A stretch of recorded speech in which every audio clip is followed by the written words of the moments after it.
Teachers, ഇവിടെ കൂടിയിരിക്കുന്ന parents, ഏറ്റവും സ്നേഹം നിറഞ്ഞ കുട്ടികളെ, ആദ്യം തന്നെ ഇവിടെ ഇത്രയും മനോഹരമായിട്ട് ഈ ഫംഗ്ഷൻ അറേഞ്ച് ചെയ്തത് ഈ സ്കൂളിനോടും ഇവിടുത്തെ ഓരോ അധ്യാപക അനധ്യാപകരോടും ഏറ്റവും ആത്മാർത്ഥമായ നന്ദി ഇവിടെ കൂടിയിരിക്കുന്ന ഓരോരുത്തരുടെയും പേരിൽ ഞാൻ അറിയിക്കുകയാണ്.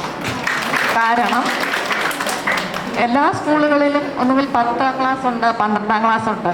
അതൊരു ദിവസം ഒരു ഡേറ്റ് അനൗൺസ് ചെയ്യും, ഇന്ന ദിവസം നിങ്ങൾ വന്നേക്ക്, ഹോൾ ടിക്കറ്റ് എല്ലാവരും വാങ്ങിച്ചു. അതന്ന് എല്ലാവരും ആഘോഷമായിട്ട് ഇങ്ങ് വരും. അന്ന് ടീച്ചർമാരപ്പം ഫയലുമായിട്ടിരിക്കും. ഓടി വന്നു, സൈൻ ചെയ്തോളാൻ പറഞ്ഞു, സൈൻ ചെയ്തു. പെൺകുട്ടികൾ ഇച്ചിരി ഭവ്യതയോടുകൂടി ഒരു ഫയലൊക്കെ കൊണ്ടുവന്ന് അതിനകത്ത് ഈ ഹോൾ ടിക്കറ്റ് വെക്കും. ആൺകുട്ടികൾ അതിന് ആ പോക്കറ്റിൽ കൊള്ളുന്ന രീതി എങ്ങനെയാണോ അതുപോലെ അത് മടക്കും. പാൻറ്റിൻ്റെ പോക്കറ്റാണ് 2ആയിട്ട് മടക്കും, ഷർട്ടിൻ്റെ പോക്കറ്റാണ് 4ആയിട്ട് മടക്കും. അങ്ങനെയൊക്കെയാണ് സാധാരണ കണ്ടിട്ടുള്ളത്. പക്ഷേ ഇവിടെ എൻ്റെ മോൻ 10ഉം പഠിച്ചു, 12ഉം പഠിച്ചു. അന്നും ഇന്നും ഒരുപോലെ 10ാം ക്ലാസ്സിനേക്കാൾ കൂടുതൽ മെച്ചമായി 12ാം ക്ലാസ്സിൽ ഈ ഫംഗ്ഷൻ അറേഞ്ച് ചെയ്തതിന് ആദ്യം തന്നെ നന്ദി അറിയിക്കുന്നു.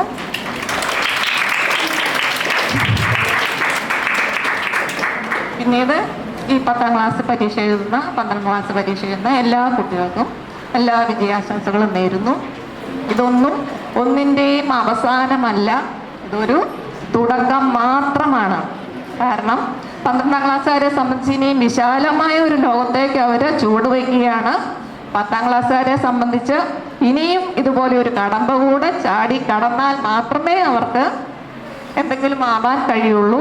ഒരുപക്ഷെ അത് ഈ സ്കൂളിലാവാം, മറ്റൊരു സ്കൂളിലാവാം, എവിടെയാണെങ്കിലും 12 എന്ന് പറയുന്ന ഒരു കടമ്പ കൂടെ 10ാം ക്ലാസ്സുകാരെ സംബന്ധിച്ചുണ്ട്. അതുകൊണ്ട് അവർ അതിനു വേണ്ടിയുള്ള തയ്യാറെടുപ്പ് ഇപ്പോൾ തന്നെ ആരംഭിക്കണം. 12ാം ക്ലാസ്സുകാരെ സംബന്ധിച്ച് അവരെ ജീവിതത്തിൻ്റെ പല പല മേഖലകളിലോട്ട് നടക്കുകയാണ്. അവിടെ എല്ലാവിധ ആശംസകളും അനുഗ്രഹങ്ങളും ഉണ്ടാവട്ടെ എന്ന് പ്രാർത്ഥിക്കുന്നു. പിന്നെ അടുത്തായിട്ട് നന്ദി പറയാനുള്ളത് നമ്മുടെ കാർത്തിക ടീച്ചറിനോടാണ്. ഇത്രയും നല്ലൊരു മെസ്സേജ് കുട്ടികൾക്ക് വളർന്നു തന്നതിന് ഏറ്റവും ആത്മാർത്ഥമായി ടീച്ചറിനോടും നന്ദി പറയാൻ ഈ അവസരം വിനിയോഗിക്കുന്നു. കാരണം എല്ലാ സ്കൂളിലും പ്രിൻസിപ്പൽമാരുണ്ട്, അവർ പല പല തിരക്കുകളിലായിരിക്കും.